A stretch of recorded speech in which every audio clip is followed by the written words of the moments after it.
I want you to think, just for a moment, about the last trade that broke your heart. You know the one. You were so certain. You watched that indicator. You did everything it told you to do. And then you sat there frozen, as the number bled red, and the money you swore you would never lose again slipped right through your fingers. You felt that cold drop in your stomach, the shame of it, and somewhere in the quiet that followed, a voice in the back of your mind asked the cruelest question of all. What is wrong with me? Let me tell you the truth, that no one ever had the decency to tell me. Nothing is wrong with you, and nothing is wrong with that indicator either. You have simply been reading it wrong. And the market, patient and silent as it always is, has been charging you for that one mistake, in money and in heartache both. Every single day you have sat down in that chair. I know this because I paid that same tuition. I paid it in dollars, and I paid it in years, and I paid it more times than a proud man cares to admit. So before you place another trade, before you click another button, because two little lines crossed on a chart, give me the next few minutes.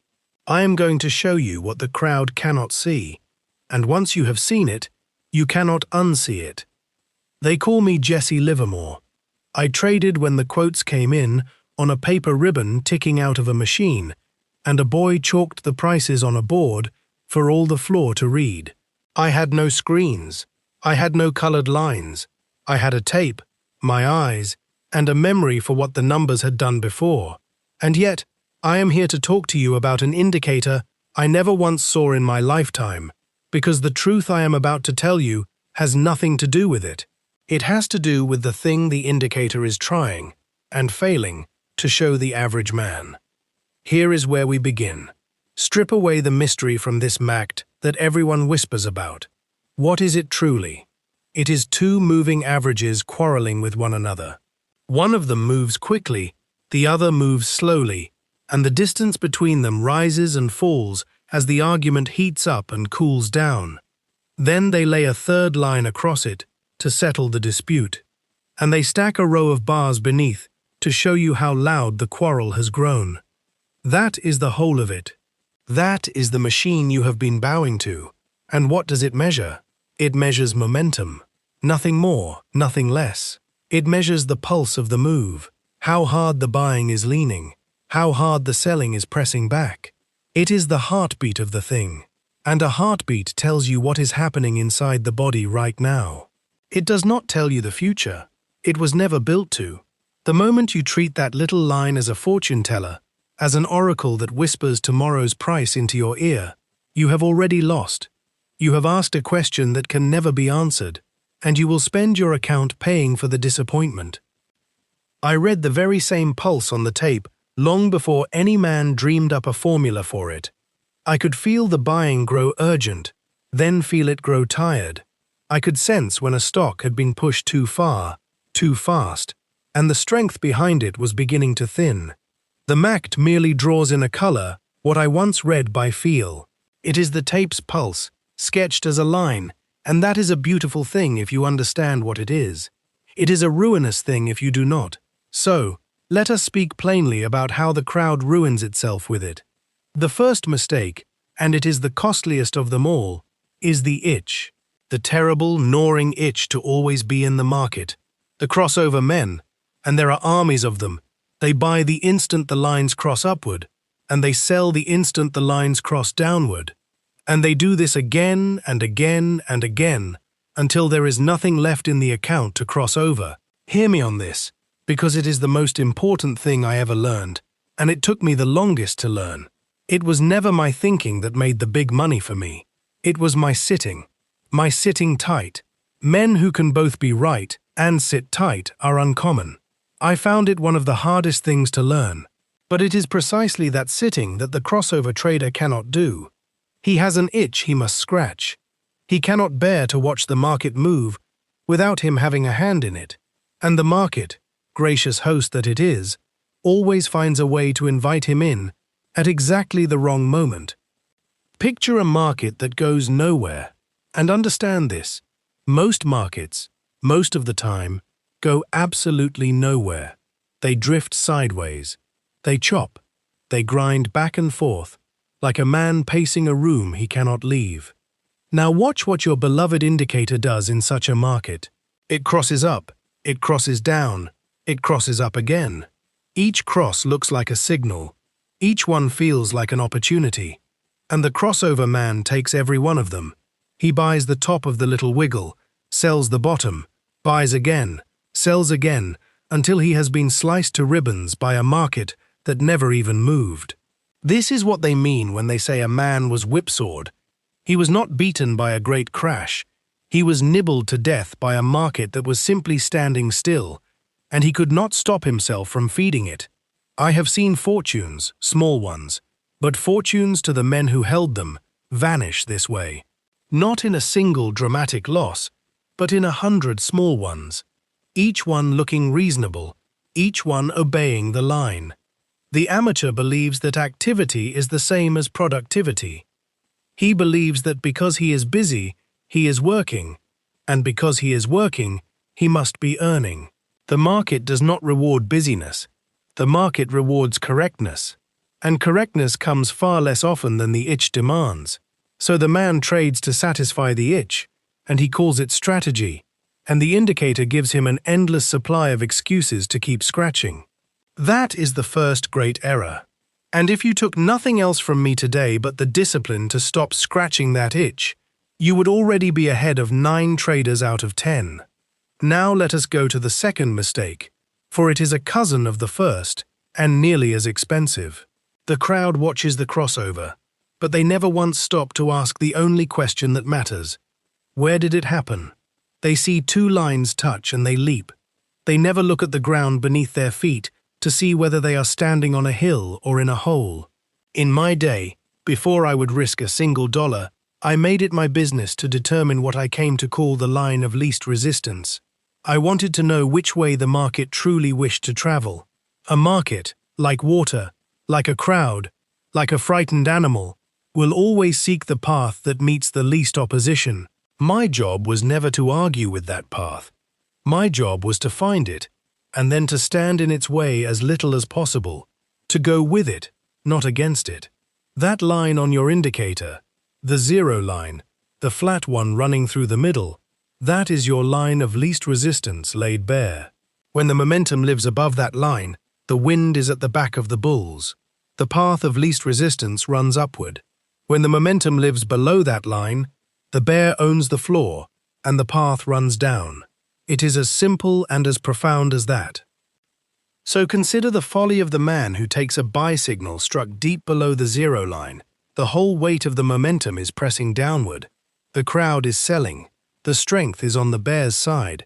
And here comes a man with a buy ticket because 2 lines kissed. He is striking a match in a downpour and wondering why it will not catch. He takes the signal because the indicator told him to, and the indicator was telling him no such thing. The indicator was showing him a brief flicker against an overwhelming tide, and he mistook the flicker for the tide. I do not fight the tape. I learned that lesson with my own money, and money is the only teacher most men will truly listen to. There is profit in studying the human factors, the ease with which men will believe what flatters them, what they wish to be true. And nothing flatters a losing trader like a signal that tells him the bottom is in and his pain is about to end. So he buys against the trend, deep below the 0 line, because the indicator gave him permission to believe what he already desperately wanted to believe. The professional does the opposite. He asks first, whose market is this? Is it the bulls or the bears? He lets the 0 line answer him, and then, and only then, does he go looking for signals that agree with the answer. He has decided which way the river runs before he ever puts a foot in the water. That single habit, asking where before asking whether, will save you more capital than any clever entry you ever devise. That brings me to the third mistake, and this one is a matter of pride. The crowd trades the indicator as though it were the entire market.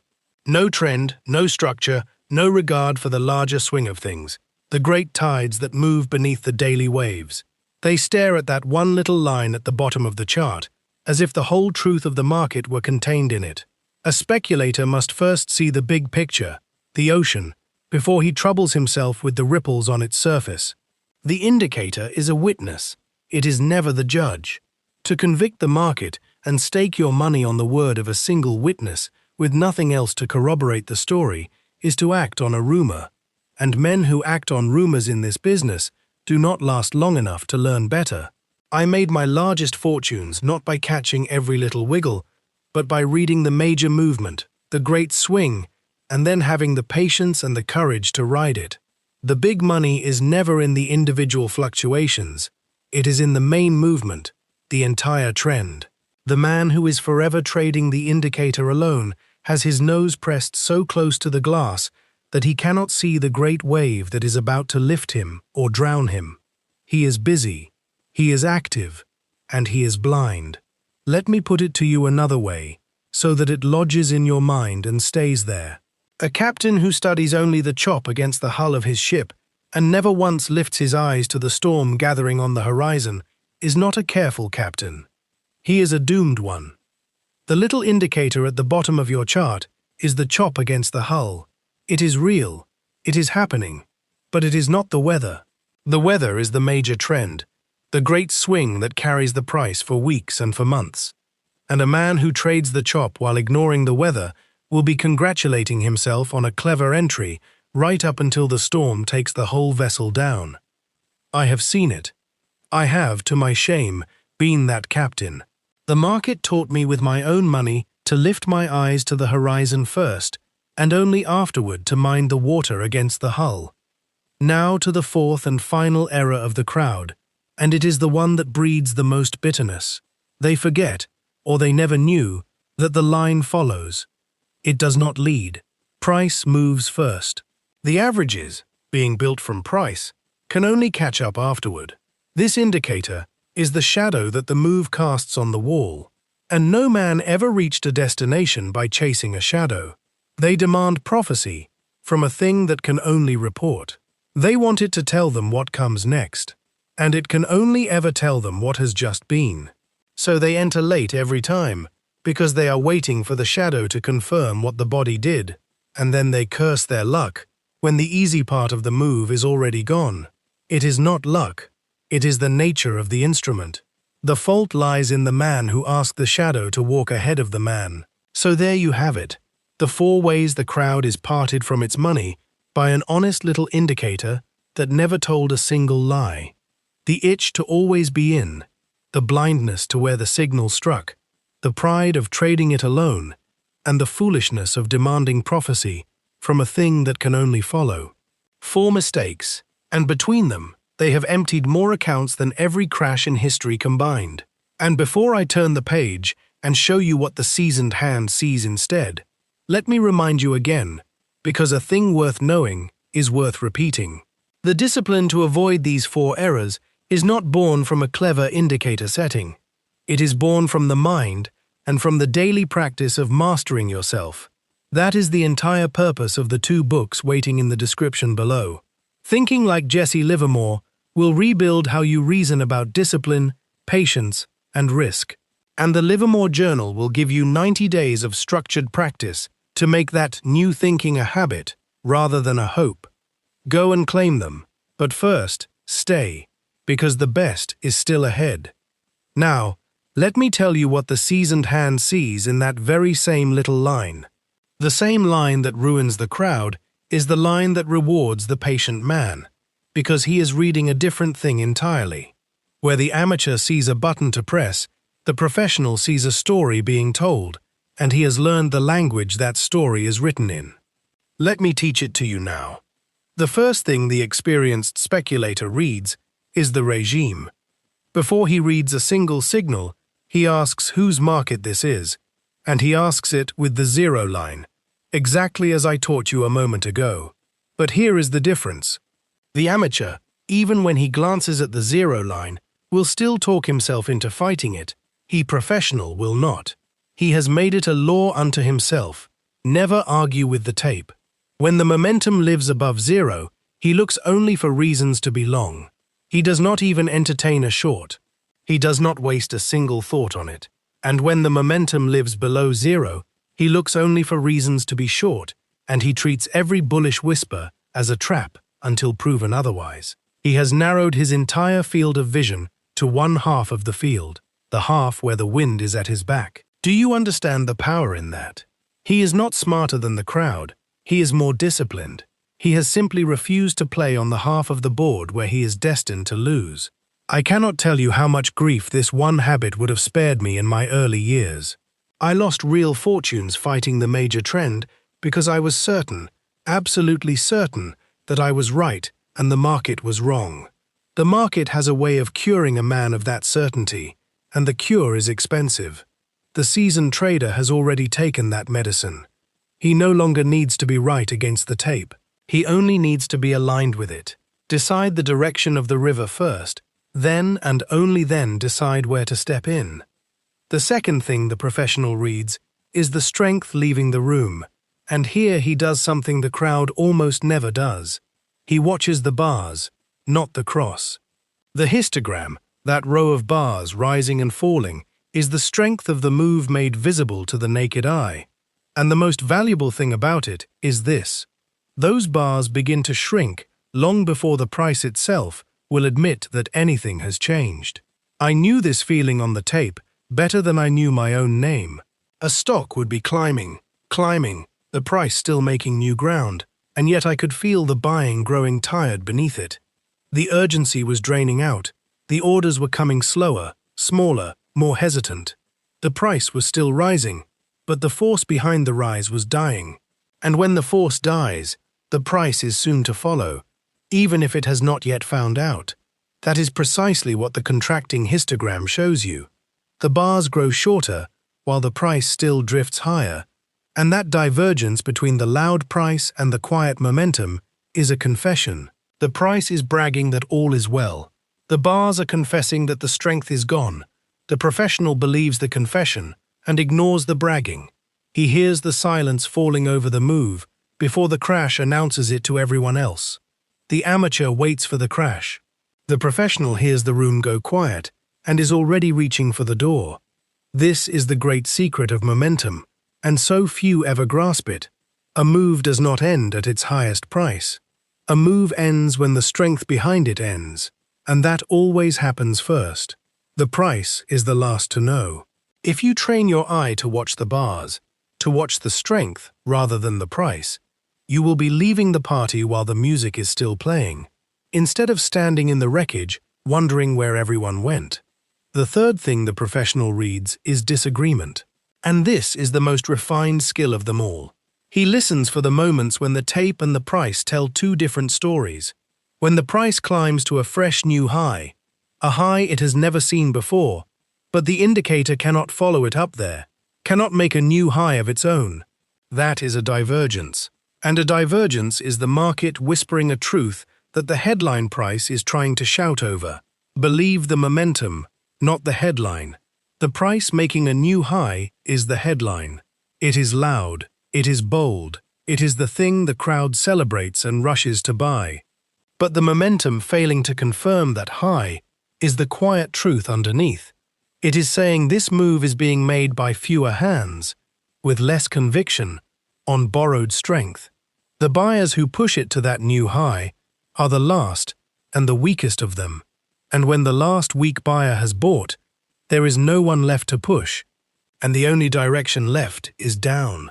That divergence has handed me more major turns than every stock tip I was ever given. And I was given a great many, nearly all of them worthless. A tip is another man's opinion. A divergence is the market's own confession, made in its own hand. I will trust the confession over the opinion every single time. When the price and the momentum part ways, the wise man goes with the momentum, because the momentum is telling him where the strength has gone, and the strength is the only thing that ever moves a market. And let me warn you of the trap inside this skill, because it is a trap that has caught better men than you or me. A divergence is not a command to act this very instant. The strength can fade and fade and fade, and the price can stagger higher for far longer than your patience or your account can endure. I learned that the bitter way, selling short into a divergence too early, certain I had seen the truth, only to be carried out on a stretcher while the price climbed one last absurd leg without me. The divergence tells you the move is sick. It does not tell you the exact hour of its death. So the seasoned man treats it not as a trigger, but as a warning, a reason to tighten his guard, to ready his exit, to stop adding to a position that the momentum no longer supports. He waits for the price itself to break before he strikes. The confession tells him the crime is coming. He still waits for the body to fall before he calls it murder. So now you have 3 of the 4 readings of the seasoned hand. He reads the regime and refuses to fight it. He reads the strength leaving the room and leaves before the crash. And he reads the disagreement between price and momentum and trusts the quiet truth over the loud lie. 3 habits, 3 disciplines, and already you can see how a man armed with these would stand on the opposite side of nearly every trade the crowd is making, selling them their last week high and buying back the panic they create on the way down. Now I will give you the 4th and final reading of the professional, and it is the one that binds all the others together. It is the rarest of them, and it is the most powerful. It is patience. The seasoned trader does not act on the signal. Mark those words. He does not act on the signal. He waits for the signal to agree with everything else. He waits for the regime, the structure, and the momentum to all point in the same direction, like compass needles swinging at last to a single north. And when they finally do, when the whole of the tape leans one way and there is no argument left among the witnesses, then he acts. And he acts without hesitation. And he acts with sighs. It was never my thinking that made the big money. It was my sitting. I have told you this already, and I will tell you again, because the whole of my philosophy rests upon it. The big money is not made in the buying, and it is not made in the selling. It is made in the waiting, in the sitting, in the long, patient, often dull stretches where you do nothing at all but watch and refuse to be tempted into a trade that does not yet have every witness in agreement. The crossover man cannot do this. The itch will not let him. He sees one witness, the cross, and he leaps. The professional sees the cross, and he asks, does the regime agree? Does the structure agree? Has the strength confirmed it? And if even one of them says no, he sits on his hands and he lets the trade go by. He would rather miss 100 uncertain trades than take one that the full weight of the evidence does not demand, because he knows that his survival depends not on the trades he takes, but on the trades he refuses. Let me show you how it all comes together in a single trade, so you can see the whole pattern at once. The seasoned man looks first at the 0 line, and it tells him the momentum lives above it. This is a bull's market. Good. He has decided the direction of the river. Now he will only look to buy, never to sell. He puts the thought of shorting entirely out of his mind. Then he waits. He does nothing. The market climbs, and he lets it. The market pauses, and he lets it. He is not in a hurry, because he knows that in a true bull market, the opportunities will come to him. He does not need to chase them. Eventually, the price pulls back, a healthy, ordinary pullback, and it drifts down toward a level where the buyers have stepped in and defended their ground before. A level the market remembers. Now he begins to pay attention. He watches the bars. The histogram had been shrinking through the pullback. The selling pressure fading, the downward strength dying out, just as I taught you. And then the bars stop shrinking. The momentum turns up. The strength is returning to the side of the bulls. In a bull's market, at a level the buyers have already shown they will fight for. And then, last of all, the lines cross upward. Not as a command he must obey, but as the final witness arriving to agree with everything the others have already told him. Do you see it? The crossover did not make his decision. He had nearly made his decision before the cross ever came. The cross was merely the last man to walk into the room and nod his head in agreement with all the rest. And now, with the regime, the structure, and the momentum all pointing the same way, with every witness in accord, he puts up his money. And he puts up real money. Because a trade with this much agreement behind it is the trade you have been sitting and waiting for. One trade. No itch, no argument with the tape, no prophecy demanded from a thing that can only follow, just the patient, deliberate assembly of evidence until the evidence becomes overwhelming, and then the quiet courage to act upon it with real size. That is the whole of it. That is what the professional sees in the line that ruins the crowd. And there is nothing in it that you cannot learn if you are willing to master the one thing standing in your way, yourself. And that, my friend, is exactly why I want you to go down to the description below before you do anything else. Because everything I have shown you today is the surface. The deep work, the rebuilding of how you think about discipline, patience, and the management of risk, that lives in the first book, Thinking Like Jesse Livermore, Mastering the Market with Discipline, Patience, and Risk. Read it, and you will understand the mind behind every reading I gave you today. And then take up the second book, The Livermore Journal, a 90-day trading psychology workbook, and do the work. 90 days, a page at a time. Because knowing a thing and living a thing are two different worlds, and the journal is the bridge between them. It is where you take everything in your head and burn it into habit, day after day, until patience is no longer something you must force, but something you simply are. Both links are waiting for you in the description. Go and claim them when this is through. The indicator was never your enemy, and it was never your prophet. It is the pulse of the move, and like any pulse, it rewards the man patient enough to feel it, and it punishes the man too restless to wait. Carry these 4 readings with you: the regime and the refusal to fight it, the strength leaving the room, the disagreement between the loud price and the quiet truth, and above all, the patience to let every witness agree before you ever risk a dollar. Carry those 4, and you will begin to see in that little line what I once spent a fortune learning to read upon the tape. The market has not changed since my day. It never will, because it is made of men, and men do not change. The same fear, the same greed, the same itch that emptied the accounts of the crowd 100 years ago is emptying them today on your very screen in real time. But you do not have to be the crowd. You have been given the eyes to see what they cannot. Use them. If this is the kind of lesson you came here for, then understand that this is only one of many. Here on the Jesse Livermore Trading Code, I am taking everything the market taught me, every hard lesson, every fortune won and lost, and I am handing it to you one video at a time. So do not let this be the only one you watch. There is far more I have to show you, and the next lesson is already waiting. Sit with me again. Stay patient.